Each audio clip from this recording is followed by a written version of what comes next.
One book that you have to read.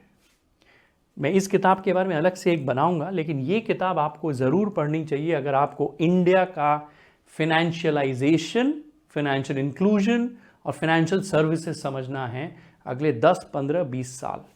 इस किताब का नाम है a piece of the action by Joe Nocera. और क्या कहते हैं देखिए, how the middle class joined the money class. इन्होंने 1905 से आप समझ लीजिए 2010 तक, 100 साल तक अमेरिका के हर फाइनेंशियल प्रोडक्ट का इनोवेशन, कि पहले सेविंग्स डिपॉजिट होती थी, सेविंग्स का चेकबुक, फिर मनी मार्केट फंड, कि आप पहले सेविंग्स है तो आप जो एक्स्ट्रा पैसा है आप उसको एफडी में डाल सकते हैं, जब आपको चाहिए वापस ले सकते हैं, कोई खर्चा नहीं होगा। म्यूचुअल फंड कैसे बने, क्रेडिट कार्ड कैसे बना, कैसे अमेरिकन म्यूचुअल फंड में जो आज इंडिया में हो रहा है कि हमारे 7 करोड़ फोलियोज हैं और 4 करोड़ म्यूचुअल फंड इन्वेस्टर्स हैं, क्यों हो रहा है, ये सारी चीज़ें अमेरिका में पहले हो चुकी हैं।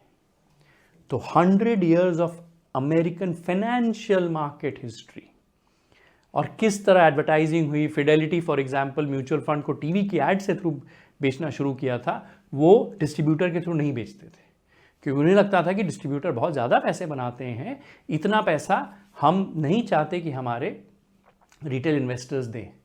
फिर पीटर लिंच, जिनके बारे में हम सब जानते हैं, उनकी एनालिसिस है, उनका फंड कैसा कर रहा था, वॉरेन बफेट, सब कुछ एक छोटी सी संक्षिप्त किताब में है। It is a mind blowing book. और जैसे मैं कई बार कह चुका हूँ, वो क्या जाने भारत को जो सिर्फ जाने भारत को।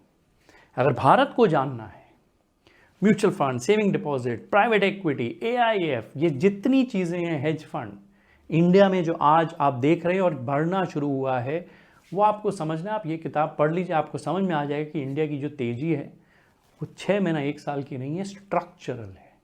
10, 20, 25, 30 साल के, जिसमें बबल आएंगे फूटेंगे, बबल आएंगे फूटेंगे, लेकिन हमारा देश बहुत बहुत अच्छा करेगा। इस किताब से मुझे बहुत कुछ सीखने मिला।